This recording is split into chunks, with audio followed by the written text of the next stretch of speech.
Bismillahirrahmanirrahim. Alhamdulillah wassalatu wassalamu ala Rasulillah wa ala alihi wa ashabihi wa man walah. Sosok atau figur Syekhul Islam Ibn Taimiyah rahimahullah tidak bisa lepas dan kita pisahkan dari sejarah gemilang umat Islam di abad yang ke-7 dan 8 Hijriyah. Karena beliau mengambil peranan yang sangat penting dalam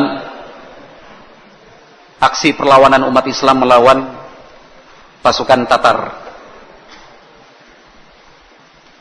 Itu menunjukkan bahwa Syekhul Islam Ibn Taimiyah rahimahullah mempunyai kemampuan di berbagai bidang dalam ibadah, senang berpuasa dan sholat malam, zikir dan doanya panjang. Keilmuan beliau juga tidak perlu diragukan secara akidah, manhaj. Nah,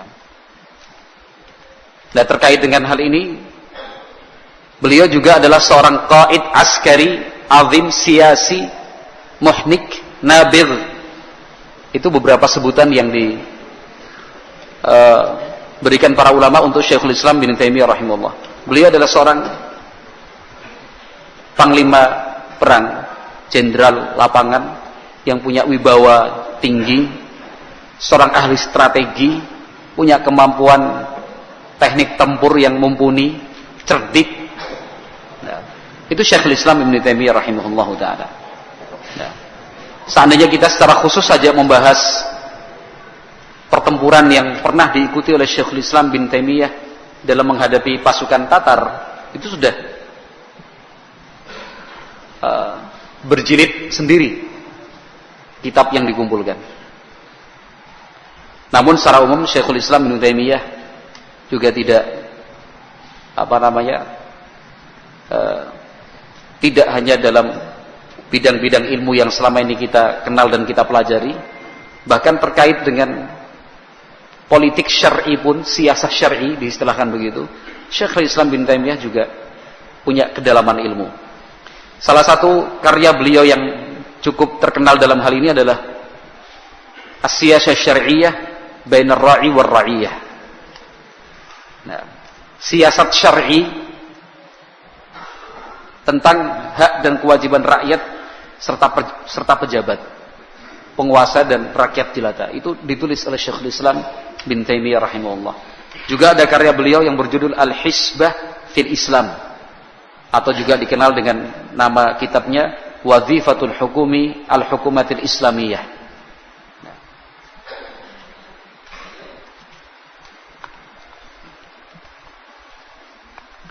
sejarah Tatar itu sendiri, jadi gelombang pasukan Tatar, dimulai dari kekejaman mereka di wilayah Bukhara. Jadi kalau kita lihat peta Mongol itu kan di bagian Asia Tengah ya, dan Asia Timur itu. Ini. Ketika mereka bergerak ya tetap masuknya ke daerah Soviet sekarang ini, Rusia. Jadi yang pertama kali dicaplok ya daerah Bukhara. Setelah itu dihancurkan sehancur-hancurnya oleh mereka. Ya, yang laki-laki dibunuh, perempuan juga demikian dibunuh dan dipermalukan. Wanita-wanita hamil dibelah perutnya, janinnya diambil terus dibunuh, rumah-rumah dibakar. Itu kelakuan tentara-tentara Tatar. Yang menjadi korban pertama adalah wilayah Bukhara. Kemudian dilanjutkan ke Samarkand, lanjut lagi ke Qazawain, lanjut ke Marwah, lanjut ke Naisabur. Jadi daerah Iran kalau sekarang ini, Naisabur, Marwah, Qazawain, Samarkand. Itu kan kalau lihat peta kan gitu ya, Soviet, Rusia turunkan Iran. Itu daerah itu dihancurkan oleh pasukan Tatar. Nah, sampai kemudian masuk ke Irak. Bisa tergambar rute perjalanan pasukan Mongol ini ya, Tatar. Dari atas turun ke bawah Iran, kemudian masuk ke daerah Irak. Sampai ke pusat kekuatan umat Islam di kota Baghdad. Ya. pengkhianatan tentu dilakukan oleh kaum Syiah. Itu sudah dibahas dalam materi atau tema-tema tentang pengkhianatan Syiah sepanjang sejarah Islam. Nah, mereka sampai di Baghdad. Semua kota, kampung dihancurkan oleh pasukan Tatar. Aksi pembunuhan itu berlangsung 30 hari lebih. Sampai jalan lorong gang di kota Baghdad itu penuh dengan mayat-mayat yang bergelimpangan. Terlempar gitu, tidak terurus. Nah, para ulama ahli sejarah sampai mengatakan pena sejarah tidak mampu untuk melukiskannya. Nah, tetapi secara garis besar, Al-Mu'arrikh Al-Islami, seorang sejarawan Islam yang terkenal, Al-Imam Ibnul Athir rahimahullahu ta'ala, nah, beliau menggambarkan untuk kita. Kata beliau, Al-Imam Ibnul Athir rahimahullah, laqad baqitu iddatas sinin mu'ridan an dzikri hadhil hadithah isti'zaman laha karihan li dzikriha fa ana uqaddimu ilaihi rijlan wa uakhiru ukhra faman alladhi yashulu alaihi an yaktuba na'ya al-islam wal muslimin wa man alladhi yahunu alaihi dzikru dzalika fa ya laita ummi lam talidni wa ya laita mittu qabla hadza wa kuntu nasyan mansiya. Jadi Al-Imam Ibnu Athir rahimahullah membuka catatan sejarah tentang kekejaman tentara Tatar dengan mengatakan, sungguh bertahun-tahun saya sengaja untuk tidak membahas dan tidak mencatat peristiwa itu, karena saya anggap peristiwa itu sangat menyedihkan. Nah, hati ini tidak suka untuk menceritakannya ulang. Maka saya pikir maju mundur. Kata beliau, kira-kira siapa yang mampu untuk menulis kesedihan Islam dan kaum muslimin seperti saat itu? Siapakah yang bisa untuk mengingat ulang kembali sejarah yang pahit? Kata Ibnul Athir, duhai, seandainya ibuku tidak melahirkan diriku, seandainya aku mati saja saat itu, seandainya saja saya orang yang nasya mansia terlupakan. Jadi beliau tidak mampu, seorang ahli sejarah, untuk melukiskan, mencatat sejarah diulang kembali. Nggak mampu. Kenapa? Peristiwa itu sangat menyedihkan sekali. Peristiwa tentang kekejaman dan kezaliman pasukan Tatar. Nah, illa anni hatsani jama'atun minal asdiqai ala tastiriha wa ana mutawaqqifun. Tapi teman-temanku, sahabat-sahabat dekatku terus mendorong, mendesak, tulis, itu sejarah Islam. Nah, walaupun pahit, walaupun sulit, sejarah tidak bisa dilupakan. Sejarah tidak dapat diabaikan. Mungkin kita yang menulis berat, tapi biarlah sejarah itu menjadi pelajaran tentang pengkhianatan kaum Syiah. Bagaimana kemerosotan moral itu juga akan menjadi sebab kehancuran. Kelemahan iman pun demikian. Jauh dari para ulama, banyaknya kesyirikan dan bid'ah. Nah, itu menjadi sebab musuh akan menghancurkan kita. Nah, pelajaran penting. Kemudian Al-Imam Ibnul Athir rahimahullahu ta'ala menyatakan, wa ana mutawaqqifun, tapi tetap saja saya berat untuk menulisnya. Sampai kemudian saya melihat bahwa pasti akan memberikan manfaat. Walaupun berat untuk dituliskan, pasti akan memberikan manfaat. Lalu Al-Imam Ibnul Athir rahimahullahu ta'ala menulis. Nah, yang beliau tulis rinci, tapi yang beliau garis bawahi rahimahullahu ta'ala bahwa rasa takut itu adalah hukuman Allah yang paling berat sebenarnya, dibandingkan hukuman fisik di dunia, hukuman sakit dan yang lainnya. Tapi rasa takut itu digambarkan oleh Imam Ibnul Athir rahimahullahu ta'ala betapa kondisi umat Islam waktu itu takut setakut-takutnya. Dan rasa takut itu kan muncul karena lemahnya iman. Orang yang imannya kuat, takwanya tinggi, tidak ada yang dia takuti kecuali Allah subhanahu wa ta'ala. Menjadi pemberani. Nah, menjadi pemberani. Orang yang beriman pasti pemberani. yang dekat kepada Allah Azza wa Jal pasti pemberani, tidak mengenal rasa takut. Kalaupun kita menemukan beberapa orang yang secara praktek seharian jauh dari Allah, tidak salat, ya tukang minum dan yang lain, kok pemberani? Nah, itu casingnya aja pemberani. Wallpaper, screensaver, goyang sedikit jadi penakut dia. Ya. Jadi penakut. Kelihatannya badan gagah, tato, wah beringes. Nah, dijagelut ngombe disit. Mandi dulu, minum dulu, dibentak juga sudah takut. Ya. Tapi yang betul-betul pemberani adalah mereka yang beriman kepada Allah Subhanahu wa taala. Digambarkan Al-Imam Ibnul Athir rahimahullahu taala, satu kampung disuruh berdiri jajar laki-lakinya, orang-orang dewasa. Jajar semua. Nah. Kemudian dipenggal satu persatu tanpa ada perlawanan sama sekali. Dibunuh. La haula wala quwata illa billah. Ada satu keluarga, sekumpulan orang yang laki-laki dewasa, pasukan Tatar tanpa sengaja, tanpa senjata kok, tanpa sengaja. Tanpa senjata, enggak bawa apa-apa, tangan kosong. Masuk ke rumah itu. Masuk ke rumah. Ini orang-orang Islam. Tunggu sebentar, jangan kemana-mana. Baring semua. Pipinya tempelkan di tanah. Saya tak keluar cari pedang dulu. Ngikut. Sendiri loh pasukan Tatar. Sementara orang-orang Islam waktu itu banyak, sekumpulan orang. Orang-orang dewasa. Mereka nurut, nempelkan pipi di tanah. Nunggu. Pasukan prajurit Tatar tadi nyari pedang. Ketika pasukan Tatar tadi datang bawa pedang, orang-orang itu masih nunggu gini. Dibunuh satu-satu, dibelah. Nah. Gimana gak sedih Al-Imam Ibnul Athir rahimahullah ta'ala untuk kemudian melukiskan seperti apakah kondisi umat Islam waktu itu. Jadi jumlahnya banyak, tapi kualitasnya sangat menyedihkan sekali. Kenapa? Iman itu yang runtuh, moral yang rontok. La haula wala quwata illa billah. Nah.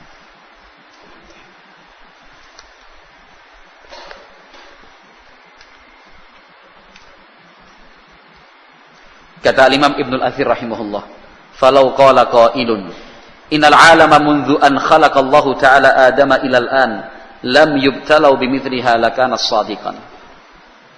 Seandainya ada orang mengatakan bahwa sepanjang sejarah dunia ini, sejak diciptakan Allah Subhanahu wa taala, Allah menciptakan Nabi Adam sampai sekarang, seandainya ada orang mengatakan tidak pernah ada musibah kemanusiaan sebesar dan sedahsyat di zaman itu, lakana shadiqan, pasti dia benar.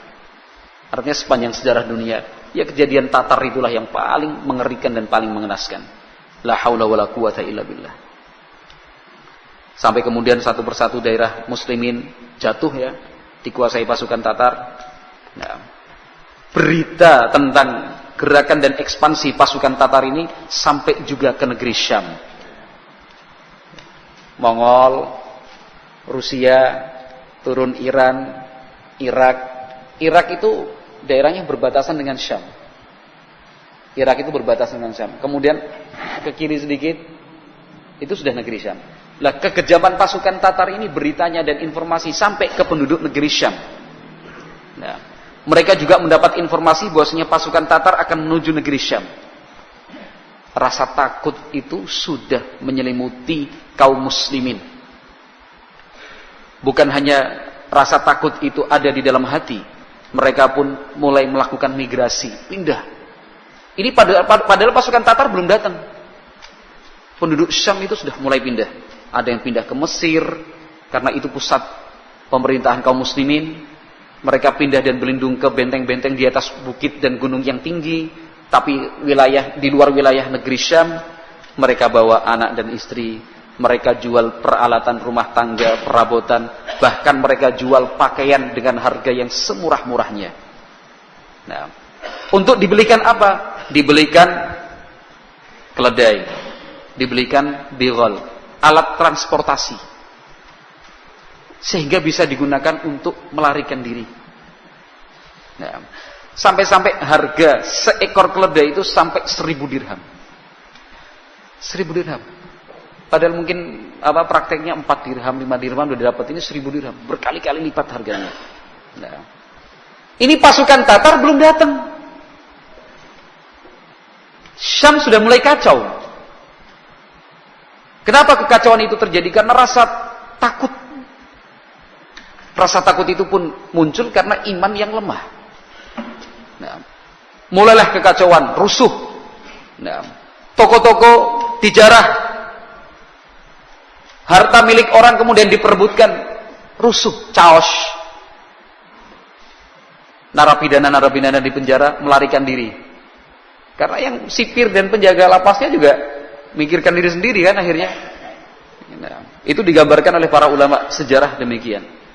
Nah, para pejabat, tokoh masyarakat, nah, demikian juga para penderek dan pengiringnya juga kemudian pergi. Bahkan sebagian ulama, disebutkan para ulama juga ahli sejarah, sebagian ulama ikut menyelamatkan diri. Wa akhadha kullun yanju bi nafsihi wa bi ahlihi. Masing-masing memikirkan untuk selamat itu seperti apa.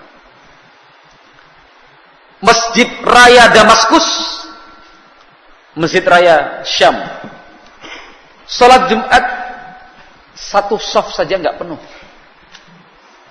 Padahal daya tampungnya ribuan.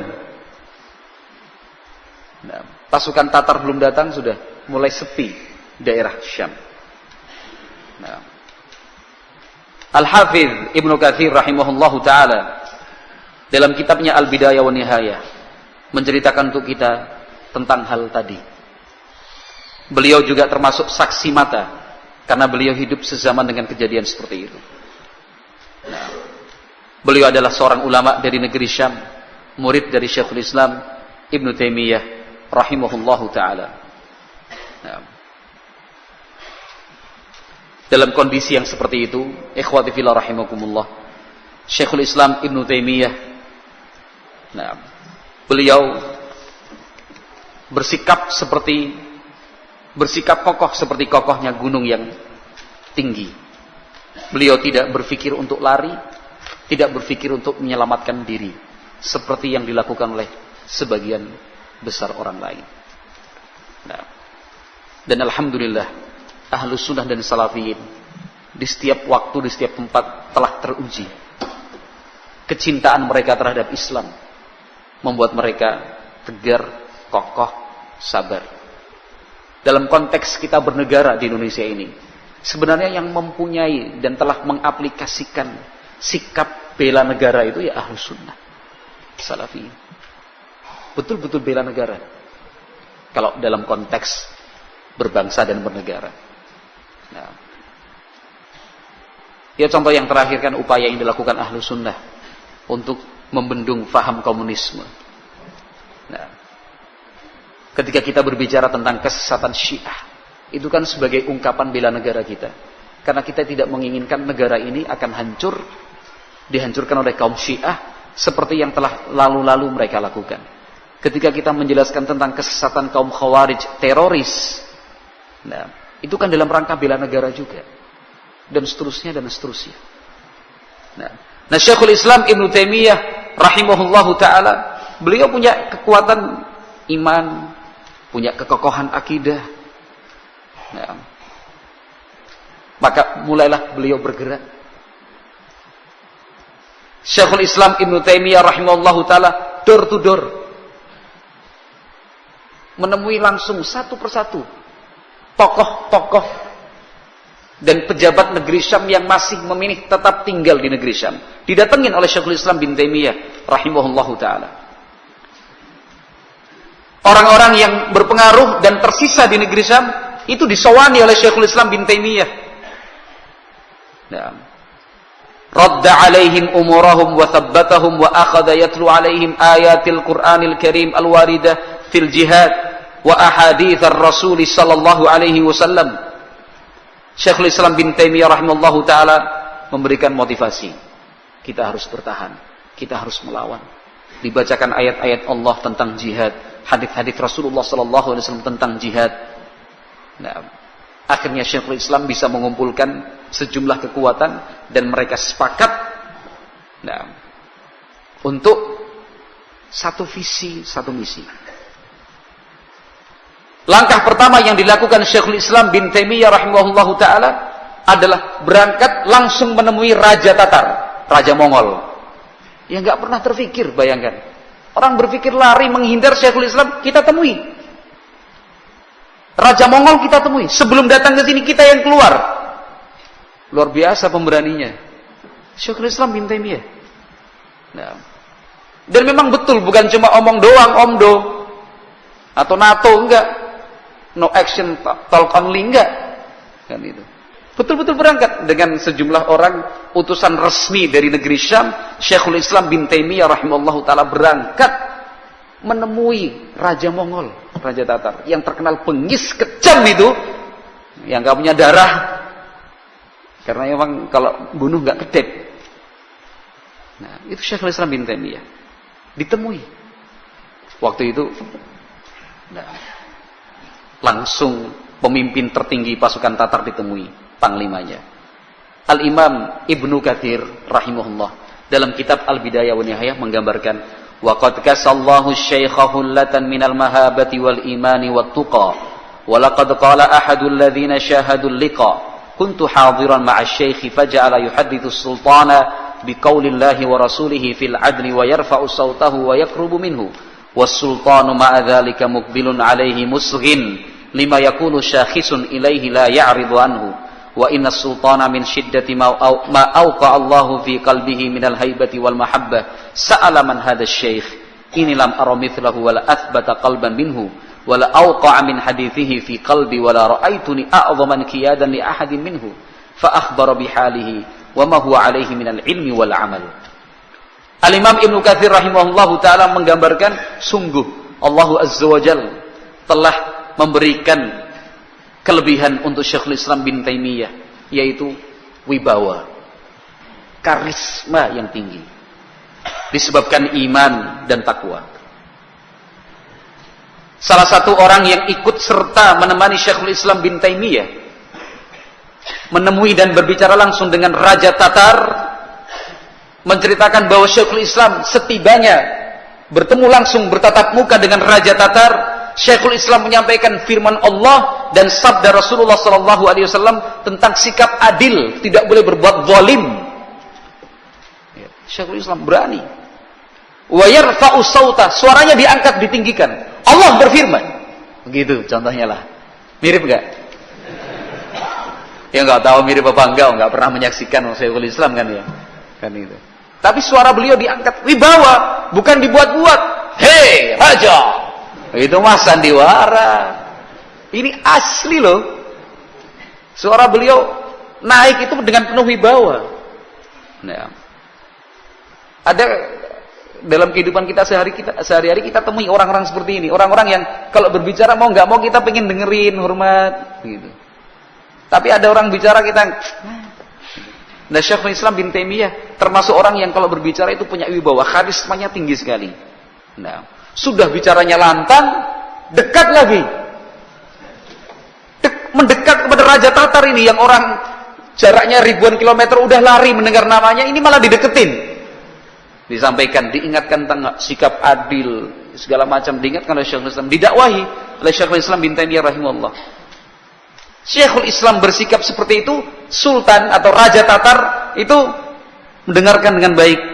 Muqbilun alaihi musghin lima yaqul syakhisun ilaih, diperhatikan, didengarkan. Nah, la ya'ridu anhu, bukannya berpaling atau ditinggal pergi. Nah, sampai berwibawanya Syekhul Islam dan karisma beliau yang tinggi, Raja Tatar itu bertanya, orang tua ini siapa sih? Sopo deh, kan itu. Siapa orang ini? Nah, diakui oleh Raja Tatar, saya tidak pernah melihat orang pemberani seperti dia. Hatinya kokoh. Nah, tidak pernah saya bertemu dengan orang yang ucapannya bisa mengenal langsung di hati kecuali dia. Nah, saya tidak pernah melihat diriku bisa tunduk kepada orang lain kecuali pada orang ini. Kan luar biasa pengaruhnya itu. Kenapa? Iman, takwa kepada Allah Subhanahu wa taala. Allah akan berikan kekuatan, Allah akan dukung, ya, Allah akan memberikan kemampuan. Nah, akhirnya orang-orangnya memberikan informasi bahwasanya dia adalah Syekhul Islam bin Taimiyah. Fa ukhbira bihalihi wa ma huwa alaihi minal ilmi wal amal. Kemudian diceritakan orang ini namanya Ibnu Taimiyah, orang yang ini lengkap kan itu. Terjadi diskusi antara Syekhul Islam bin Taimiyah dengan Raja Tatar. Apa hasilnya? Hasilnya adalah kebaikan untuk penduduk negeri Syam. Walaupun waktunya terbatas, tapi Raja Tatar sudah memberikan jaminan tidak akan mengganggu penduduk Syam, tidak akan merampas harta penduduk Syam, dan keputusan itu dijadikan sebagai pengumuman umum a'lanal amam bimansyurin am fil balad. Jadi pengumuman resmi dari Raja Tatar ditempel ke sana kemarin mengumumkan bahwasanya Raja Tatar berjanji menjamin tidak akan mengganggu negeri Syam, tidak akan mengganggu penduduknya, tidak akan merampas hartanya, tetapi dalam batas waktu tertentu. Lumayan enggak? Lumayan. Kan ini. Kalau untuk kemudian Raja Tatar pulang kampung ya gengsi dong Raja Tatarnya. Tapi untuk menghormati keberanian Syekhul Islam Ibnu Taimiyah rahimahullahu taala kan itu. Untuk menghormati, ya sudahlah. Artinya kalau bahasa kita, karena saya menghormati Anda, saya tidak akan serang hari ini. Tapi ya katakan 20 hari lagi. Kan itu. Paham maksudnya nih? Cerita ini paham ya? Kalau sama pendekar pasti paham lah. Ya. Karena Syekhul Islam itu pendekar, Pak. Beliau begini bukan karena nggak bisa bela diri, beliau ahli bela diri, beliau juga pinter main pedang, bukan main. Bukan main pedang, beliau ahli Pak Abdul Aziz? Itu kan pendekar juga. Pandai memainkan pedang lah, tapi saya yakin panjenengan nggak akan mungkin memahami kata-kata saya cuma main-mainan tok kan nggak ya? Memang ahli pedang, ahli ini naik penunggang kuda yang handal itu Syekhul Islam. Jadi bukan cuma ilmunya doang, ilmu agamanya bagus enggak. Imannya kokoh, ilmunya luas, tapi kemampuan seperti itu beliau punya. Bisa bela diri, bisa olah senjata, bisa menunggang kuda. Tadi kan sudah di depan kita sebutkan, beliau itu panglima perang. Enggak mungkin dong panglima kok cuma duduk-duduk aja. Panglima itu kan harus lebih bisa dari prajuritnya. Ahli strategi, ahli perang, meracik formasi, itu keahlian Syekhul Islam bin Taimiyah rahimahullahu taala. Akhirnya ini masih cerita dari Imam Ibnu Katsir rahimahullahu taala. Hasilnya apa? Hasilnya barakallahu fikum diberi kesempatan, ditangguhkan waktu penyerangannya. Itu sudah hasil yang luar biasa. Raja Tatar yang selama ini kalau sudah duwe karep ora iso dihalang-halangi, nek pun gadah gegayuhan kudu dilakoni, kan ini malah kayak ketoprak kan ini. Harus dilaksanakan, ini bisa ditahan. Kenapa? Menghormati dan menghargai Syekhul Islam. Enggak pernah ada sejarahnya orang berani ngomong di depan Raja Tatar kan itu. Ngelihat aja takut kok, ini datang ngomong ini itu. Wa in kanat mahdudah, walaupun waktunya hanya terbatas.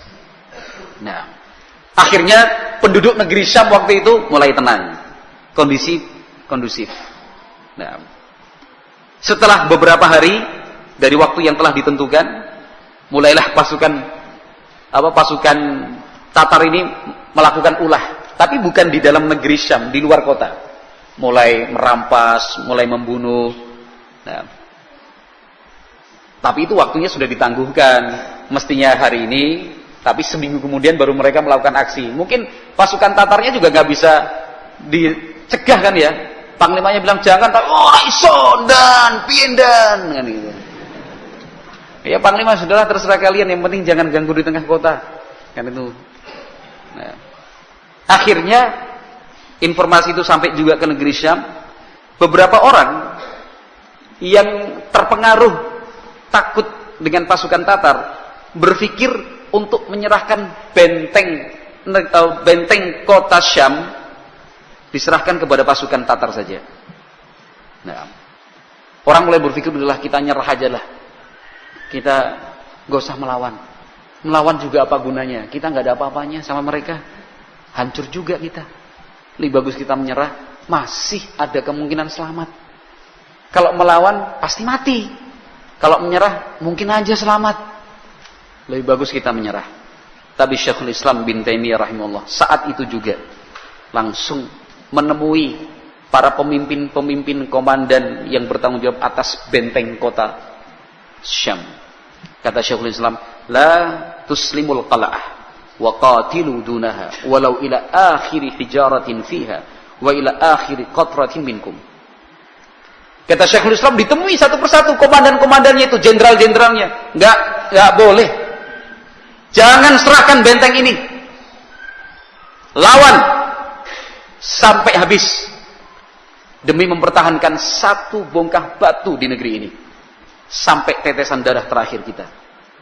Nah, Syekhul Islam bin Taimiyah menemui para pemimpin-pemimpin tadi, pemimpin-pemimpin pasukan ditemui, disampaikan, diberikan kekuatan, dimotivasi, diingatkan dengan ayat Allah, dengan hadis Nabi sallallahu alaihi wasallam. Nah, Syekhul Islam keliling ke markas-markas pasukan. Kan masih ada yang tersisa ya. Didatengin, ini markas batalon sini, batalon, kalau bahasa kita kompi sana, kompi sini, batalon. Didatengin, langsung diingatkan. Sampai Syekhul Islam bin Taimiyah rahimahullahu taala menemui pasukan yang berada di luar kota Syam. Ditemui Syekhul Islam. Wa rubbama bata ma'ahumul layali yatlu alaihim ayatil jihadi fi sabilillah. Sampai-sampai Syekhul Islam tidur di barak pasukan, tidur di perkemahan mereka hanya untuk mengajarkan, menyampaikan ayat-ayat Allah tentang jihad fi sabilillah. Di sini barakallahu fikum kita bisa mengambil kesimpulan bahwasanya Syekhul Islam bin Taimiyah rahimahullahu taala adalah seseorang yang punya kepribadian kokoh, tegar dan optimis, punya keyakinan yang tinggi dengan kekuatan Allah Subhanahu wa taala. Nah, Syekhul Islam bin Taimiyah rahimahullahu taala akhirnya menyimpulkan bahwa perang tidak mungkin terhindarkan. Perang pasti terjadi. Setelah beliau memacu semangat pasukan untuk tidak menyerahkan benteng ya, yang mengelilingi kota Syam. Kan benteng itu mengelilingi kota Syam. Jangan diserahkan. Dan beliau berpikir serta menyimpulkan perang itu nggak mungkin dihindarkan. Mulailah Syekhul Islam bin Taimiyah rahimahullahu taala mengadakan pertemuan terus-menerus, rapat. Di dalam rapat tersebut Syekhul Islam membacakan ayat-ayat Allah tentang jihad fi sabilillah. Hadis-hadis Nabi sallallahu alaihi wasallam pun tentang seperti itu. Syekhul Islam membacakan firman Allah azza wajalla, "Wa man aqaba bimithli ma uqiba bihi, thumma bughiya alaihi la yansurannahu Allah. Innallaha la'afuwun ghafur." Ayat menjelaskan tentang pertolongan Allah itu pasti datang. Nah, beliau bersumpah dengan menyebut nama Allah, demi Allah, innakum lamansuruna ala haula. Demi Allah kalian pasti ditolong, kalian pasti menang menghadapi mereka. Sebagian panglima mengatakan, "Kul insyaallah." Wahai Syekh, seandainya Anda ucapkan saja insyaallah. Kata Syekhul Islam, "Enggak. Saya berani memastikan menang. Tahqiqan la ta'liqan." Pasti menang kalian menghadapi mereka. Karena apa? Imannya tinggi sekali. Nah, imannya tinggi sekali. Kemudian Syekhul Islam bin Taimiyah rahimahullahu taala menulis surat kepada raja-raja kecil, sultan-sultan kecil, para pejabat-pejabat di semua penjuru. Termasuk beliau menulis surat kepada Sultan Nasir bin Qalawun, sultan yang berkedudukan di Mesir. Tulis surat. Beliau tulis surat di sana. Nah, untuk membangkitkan semangat melawan pasukan Tatar. Waraghaban nasa fil infaqi fi sabilillah. Beliau mendorong kaum muslimin untuk menyalurkan harta dan dananya demi memperjuangkan ajaran Islam, demi menjaga, demi berjuang di jalan Allah Subhanahu wa taala. Nah, setelah langkah itu dilakukan, berikutnya disebarkan pengumuman, an la yusafira wa la yakhruj minal baladi ahadun illa bimarsumin khas. Yang sudah berada di kota Syam tidak diperbolehkan meninggalkan kota Syam, keluar dari benteng Syam, kecuali dengan surat resmi. Jadi orang mau melarikan diri udah dihalang-halangi sekarang. Kalau di sebelum-sebelumnya kan orang mau melarikan diri, menyelamatkan diri, sehat. Setelah ini posisi sudah mulai kokoh dan kuat, dibuat peraturan tidak boleh meninggalkan benteng ini kecuali bimarsumin khas. Nah. Kemudian Syekhul Islam bin Taimiyah atas desakan dari para pemimpin di negeri Syam untuk menemui langsung sultan di Mesir, raja yang tertinggi. Nah. Syekhul Islam berangkat dari Syam menuju Mesir dalam rangka apa? Membangkitkan semangat perlawanan melawan pasukan Tatar, berjihad fi sabilillah. Nah.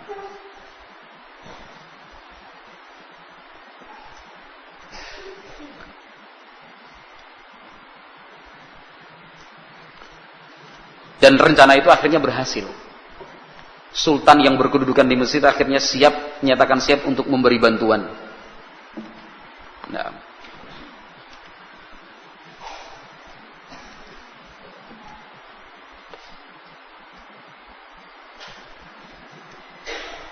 Hasilnya luar biasa, disebutkan dalam Al-Bidayah wa Nihayah Al-Imam Ibnu Katsir rahimahullahu taala dan referensi-referensi lainnya. Jadi gerakan-gerakan yang dilakukan oleh Syekhul Islam bin Taimiyah tadi, mengumpulkan pasukan, memperkuat, semua memperkokoh, semua diajak kerjasama untuk melawan pasukan Tatar. Hasilnya apa?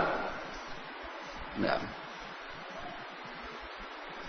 Pasukan Tatar yang semula berencana untuk menyerang negeri Syam akhirnya memilih untuk mundur, membatalkan rencana mereka menyerang negeri Syam.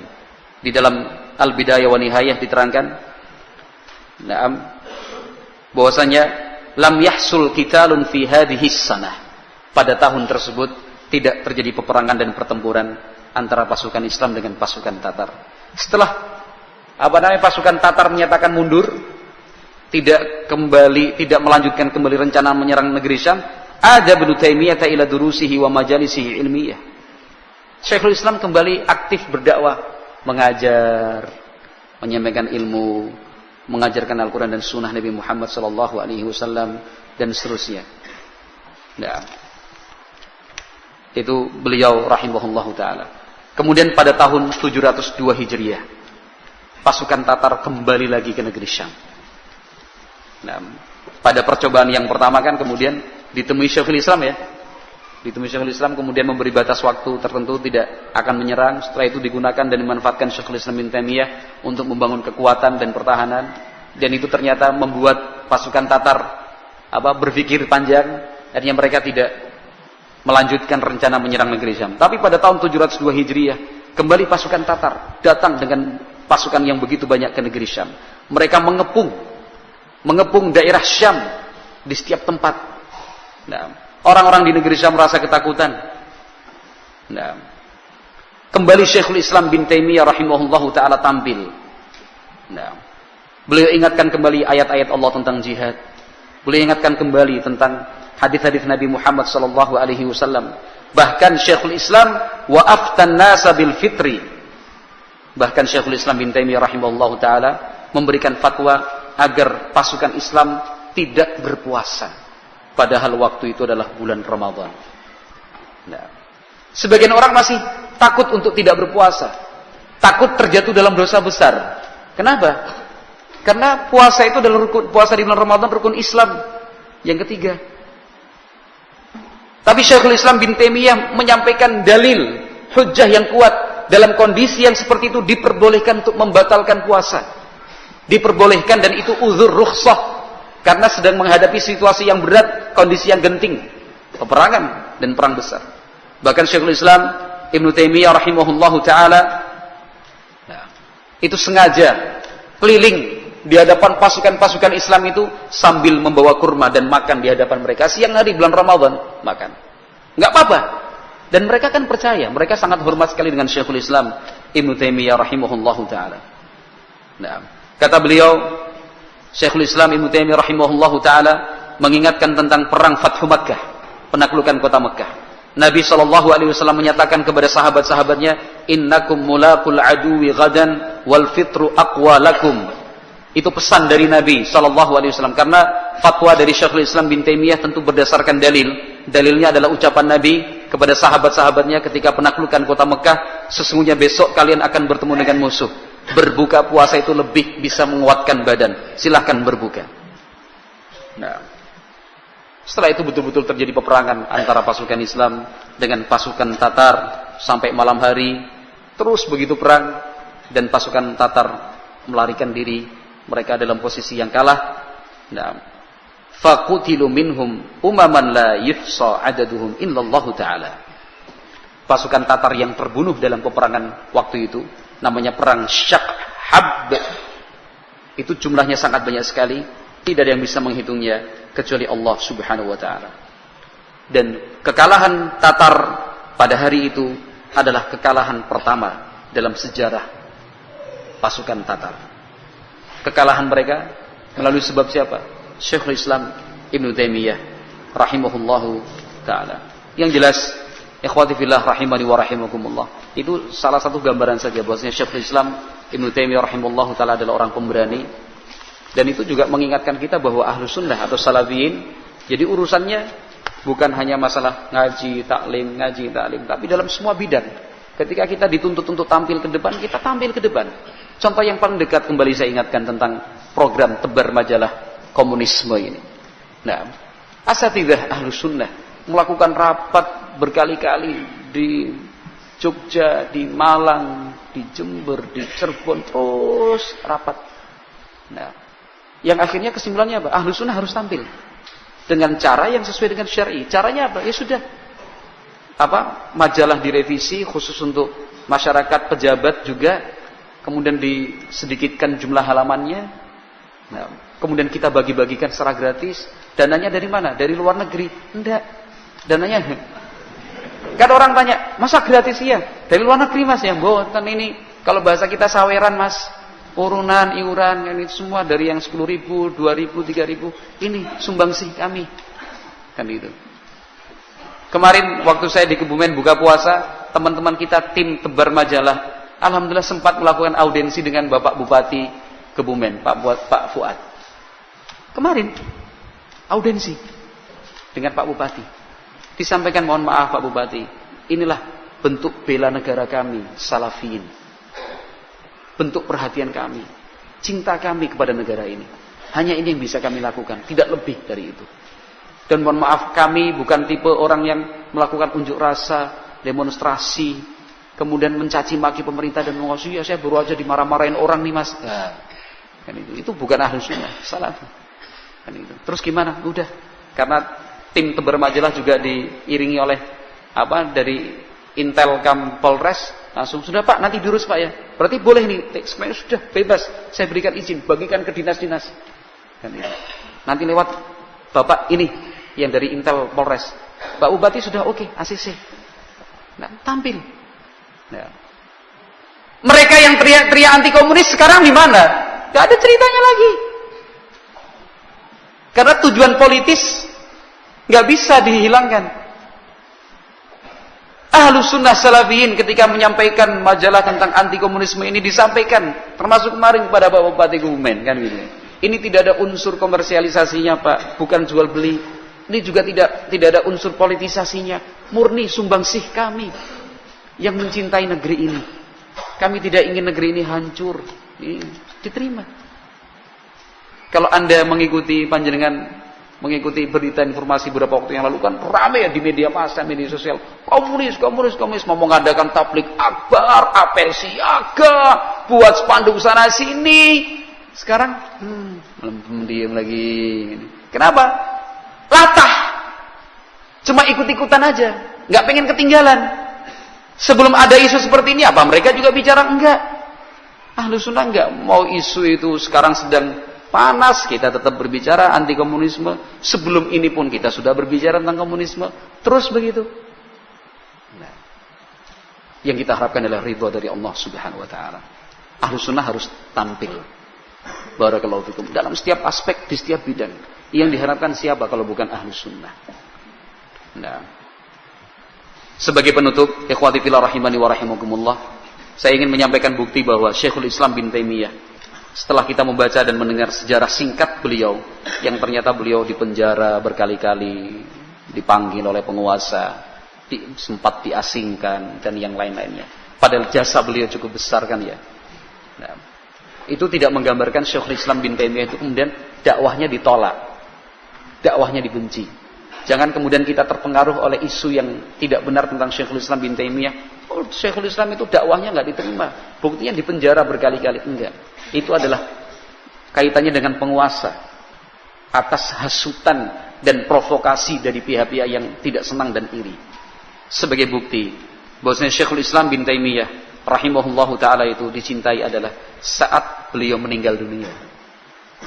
Nah, beliau meninggal dunia itu pada tahun 728 Hijriah, bulan Dzulqa'dah. Posisi beliau rahimahullahu taala masih di dalam penjara.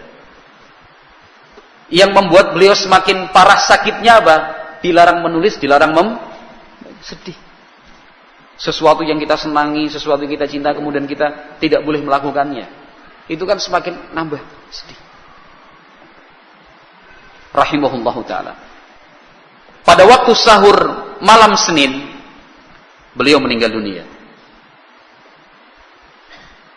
Penjaga penjara lalu mengumumkan lewat menara.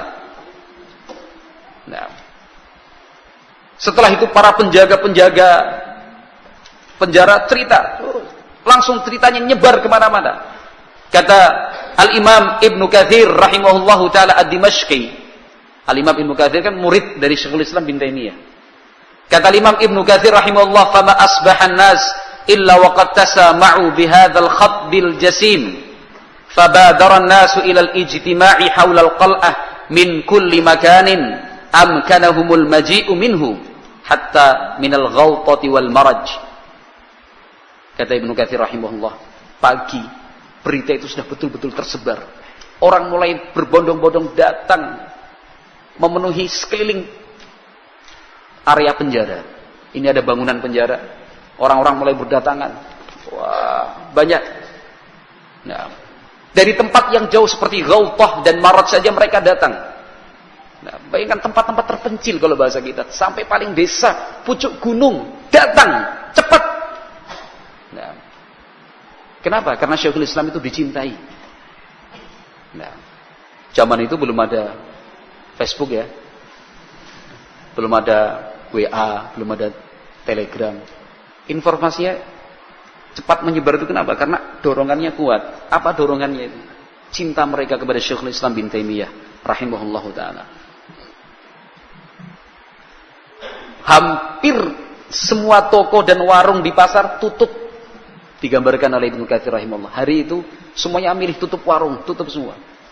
Untuk mengikuti proses pemakaman jenazah Syekhul Islam bin Taimiyah rahimahullahu ta'ala.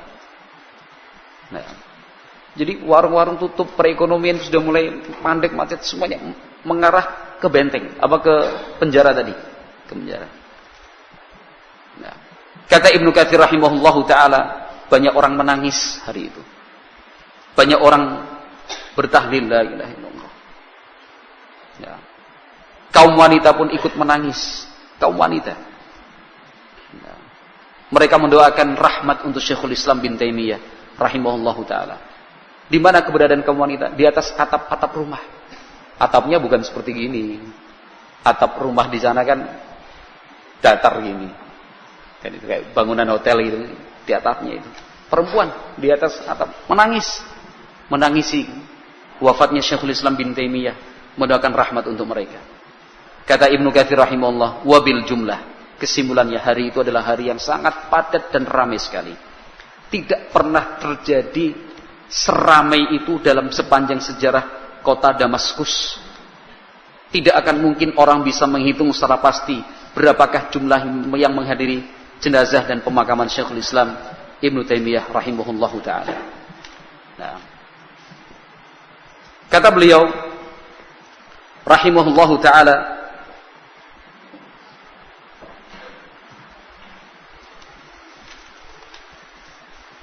bagaimanapun juga, kana rahimahullahu min kibaril ulama'i mimman yukhti'u wa yusib, walakin kana khata'uhu binisbati ila sawabihi kanuqtatin fi bahrin lujjiyin wa khata'uhu aidan maghfurun lahu. Kata Ibnu Katsir rahimahullah, bagaimanapun juga semoga Allah merahmatinya, Syekhul Islam termasuk ulama besar. termasuk orang yang bisa salah juga bisa benar. Ketika kita menceritakan seperti ini, bukan kemudian kita mengkultuskan beliau, bukan kemudian kita mengatakan beliau tidak salah dan tidak pernah salah, tetapi beliau juga manusia biasa, bisa salah, bisa benar. Tapi kesalahannya, kalau dibandingkan dengan kebenaran yang beliau perjuangkan, hanya seperti setetes air dibandingkan dengan air di dalam lautan yang luas. Kesalahannya pun insya Allah diampuni oleh Allah, karena beliau termasuk orang yang mujtahid. Sementara Nabi SAW bersabda, "Idza ijtahada al-hakimu fa asaba falahu ajrani, wa idza ijtahada fa akhta'a falahu ajrun, fa huwa ma'jur." Orang yang berijtihad lalu salah dapat 1 pahala, kalau benar dia dapat 2. Nah, itu kata Ibnu Katsir rahimahullahu taala. Nah, ada yang berusaha dan mencoba untuk menghitung, nah, berapakah orang yang hadir saat itu. Ada yang menyatakan sampai, ada yang mengatakan 100.000, ada yang mengatakan 200.000, bahkan ada yang mengatakan innahum yaziduna ala nahwin min 500.000. Jumlah yang mengikuti proses pemakaman jenazah Syekhul Islam itu 500.000 orang. Wah, 500.000 orang itu bisa bayangkan, Pak? Demo di Jakarta aja, kalau GBK berapa itu? Gelora Bung Karno itu. Tempat duduknya berapa? Yang tahu bola pasti bisa jawab itu. 140.000 kan ya? Nggak sampai? Berapa, Mas? 86.000. Pernah ke sana ya? Nah, ada katanya temennya, 86.000. Udah banyak nggak itu? Kelihatan banyak. Sudah kelihatan banyak nggak itu kalau penuh itu total? Dimerahkan dan diputihkan dengan supporter. Banyak sekali itu. Ini 500.000 orang kumpul. Cuma apa? Untuk menyelenggarakan jenazah Syekhul Islam Ibnu Taimiyah rahimahullahu ta'ala.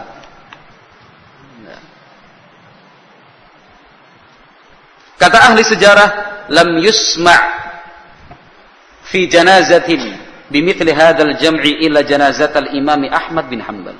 Sepanjang sejarah tidak pernah ada orang yang ikut melayat sampai sebanyak itu, kecuali saat pemakamannya jenazah Imam Ahmad bin Hanbal rahimahullahu ta'ala.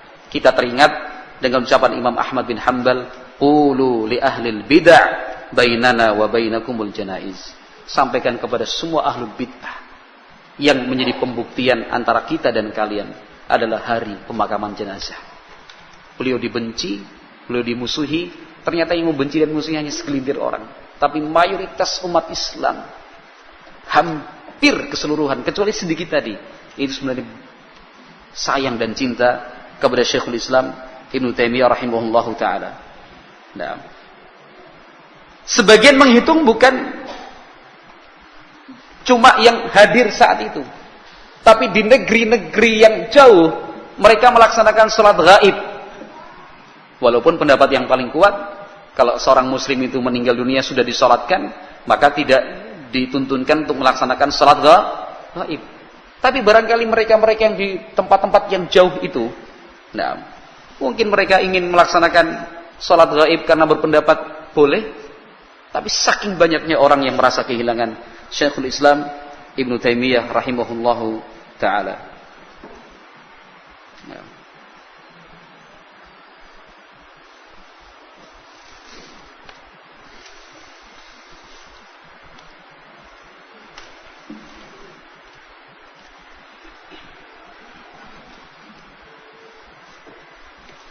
Bahkan di beberapa referensi disebutkan kaum muslimin di negeri Cina aja ikut mensolatkan gaib untuk Syekhul Islam bin Taimiyah. Kaum muslimin di negeri Yaman juga seperti itu. Nah, disebutkan itu bahwa orang yang pernah melancong sampai ke negeri Cina itu menjadi saksi bahwasanya di beberapa penjuru negeri Cina itu yang muslimin ya, bagian utara, itu di masjid-masjid pada hari Jumat dikumandangkan panggilan untuk as-salatu ala turjumanil Quran rahimahullahu ta'ala. Mari kita melaksanakan salat gaib untuk turjumal Quran, yaitu Syekhul Islam Ibnu Taimiyah rahimahullahu ta'ala. Saya kira cukup untuk pertemuan hari ini. Itu ringkasan saja. Kalau misalkan mau dikumpulkan ya, panjenengan belajar bahasa Arab sendiri, dibaca sendiri aja. Jangan berharap ustadznya yang membacakan. Kapan bisanya kalau seperti itu?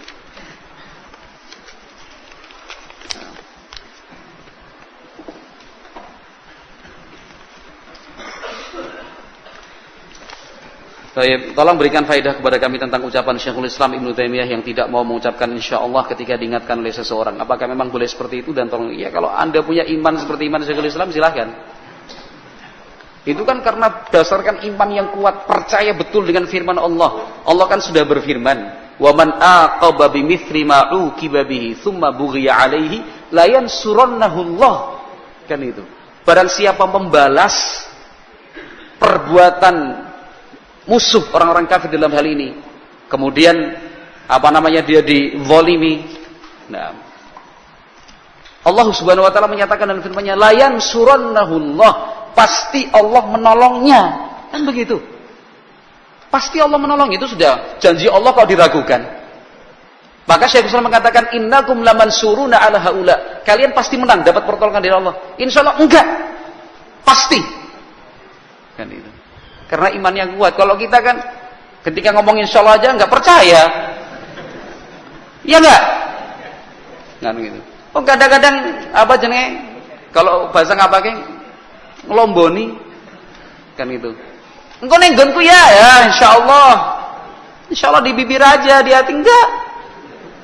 Itu bedanya kita sama Syekhul Islam bin Taimiyah. Kalau Anda merasa punya iman seperti Syekhul Islam, monggo. Cuman kita sendiri kadang-kadang ya apa ya ditolong apa orang, jadi orang ditolong ke priwe kok ya. Takut. Mau menyampaikan kebenaran, nanti kalau ditolak gimana? Ya beda. Beliau menyatakan seperti itu karena iman yang kuat. Dalilnya apa? Dalilnya ayat tadi. Allah kan sudah menjanjikan la yansurannahullah. Sudah ada lamnya, taukidnya, ada nun taukidnya sakilah lagi, double lagi. Kurang apa Allah menjanjikan kemenangan itu? Kalau Allah sudah menjanjikan, apa perlu kita ragukan? Cuman kita yang ragu sebenarnya. Kalau beliau enggak, pokoknya tahqiqan la ta'liqan, untuk membakar semangat jihad. Betul enggak yang dikatakan Rasulullah, menang atau kalah? Kalau kita kan masih berpikir, jangan-jangan kita bilang insyaallah apa itu menang. Kalau kalah kepriwedan. Kalau Syekhul Islam ketika mengatakan menang, itu enggak ada kepikiran kalah. Kenapa? Yakin dengan janji Allah Subhanahu wa taala. Gitu.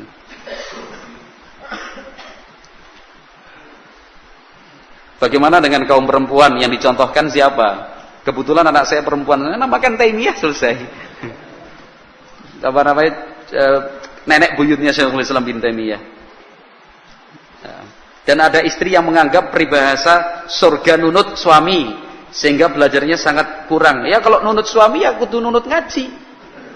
Kan itu. Nunut belajarnya juga. Nunut di sini bukan cuma dempleng terus kayak orang bonceng yang naik motor harus menteleng matanya harus gini terus yang bonceng tidur bisa enggak. Nah, artinya seorang istri itu masuk surga itu memang salah satu syaratnya harus dapat ridho dari suami. Maka wahai istri carilah ridho dari suami. Terus suaminya juga jangan kemudian mentang-mentang gini. Cari dong ridho gue. Ya, gitu. Kamu ridho gue loh, macam-macam enggak tak kasih ridho loh kamu. Enggak juga seperti itu. Artinya ya saling memahami lah. Nunut yang dimaksud ya nunut srekepe, nunut imane, nunut ibadah, nunut talabul ngelmine.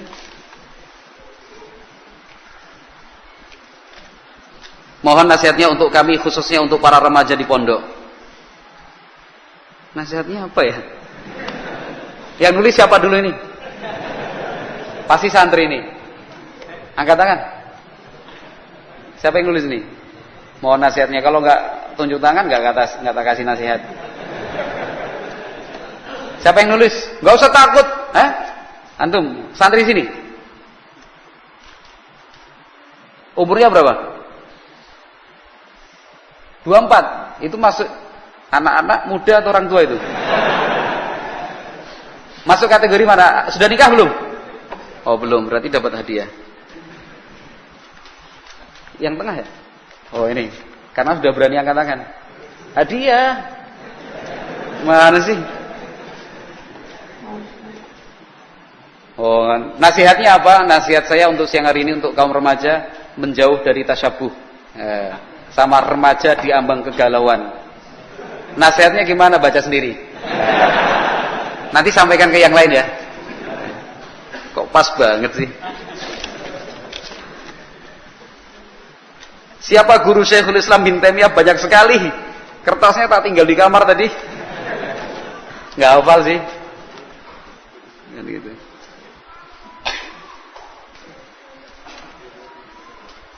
Ini pertanyaan terakhir insyaallah. Setelah saya berusaha menghafal sebagian dari surat-surat di dalam Al-Quran beserta artinya, saya merasakan ini adalah nikmat yang besar. Saya merasakan besarnya nikmat yang diberikan Allah kepada hambanya, berharap dengan surganya. Ngeri akan azabnya. Maha kuasanya Allah dan faedah-faedah besar lainnya setelah saya beramal dengan perkara ini. Terkadang tak terasa tubuh bergetar dan air mata mengalir jika melewati ayat-ayat yang berat maknanya. Pertanyaannya, bolehkah dalam salat berjamaah sang imam mengkhabarkan sehari sebelum salat berjamaah tersebut berlangsung, memberitahu suratan yang akan dibaca imam dalam salat jahar tersebut? Tujuannya agar sebagian dari makmum dapat mempelajari dan ikut memaknai suratan yang dibaca oleh imam, dan berharap dengan perkara ini salat berjamaah berjalan dengan khusyuk. Atas jawabannya jazakumullah khairan. Tidak perlulah seperti itu. Enggak perlu. Misalkan umumkan, saya besok jadi imam taraweh, yang saya baca surat ini. Tidak usah seperti itu. Semampunya. Rasa khusyuk itu tidak usah dibuat-buat. Kalau itu kan sudah dibuat-buat namanya. Betul nggak? Dipaksakan seperti itu, sudahlah, mengalir saja. Apa yang dibaca imam kebetulan kita faham, alhamdulillah. Yang tidak faham, sudah kita dengarkan dengan khusyuk. Kan itu ya. Seperti itu. Untuk faham semua ya, dihafalkan semua ayatnya, enak. Nggak usah janjian sama imamnya. Sama-sama 30 juz hafalnya. Kan itu ya.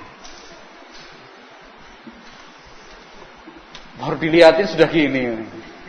Mas, namanya saya Mas Muhammad bin. Sini. Enggak denger sih. Sini. Muhammad bin siapa? Dah. Tadi. Derajat. Oh. Abinya ada enggak di sini? Mana coba? Yang mana? Oh, derajat. Umurnya berapa? 12. Asli dari Batam. Cita-citanya kalau misalkan besok jadi ulama, pengen seperti ulama siapa? Jangan ikut-ikutan sama Muhtar Syekhul Islam Taimiyah. Punya pilihan lain juga boleh loh. Pengen seperti siapa? Jangan, bukan ulama. Pengen seperti Syekh siapa? Masa enggak tahu. Kalau sahabat pengen seperti sahabat siapa? Pengennya. Sahabat yang paling disenengin sahabat siapa? Hah? Majza'ah. Oh, kenapa? Karena marinir ya. Majza'ah itu marinir pertama dalam sejarah Islam, hadiah dari buat Mas siapa namanya? Mas Muhammad bin Derajat. Tinggal satu ini hadiah titipan dari panitia. Yang paling tua lah di sini siapa ya?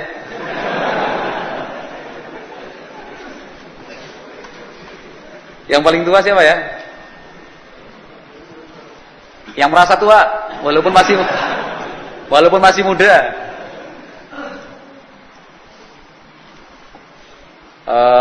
Apa kategorinya nih ya? Yang penting ini untuk orang tua titipannya ini. Kebetulan majalah ini tulisan saya ada di sini, nanti tak kasih tanda tangan wis. Tapi bolpennya merah, nggak apa-apa ya. Tapi buat orang tua yang rumahnya gunung. Nah. Ada nggak? Berdiri. Marah. Siapa namanya? Kuswari. Mana Pak Kuswari? Oh ya. Bapaknya siapa? Bapaknya Mas. Oh Mas Anwar ya. Badri Nyong we kakang Nyong. Bolpen merah atau bolpen hitam Pak Kuswari?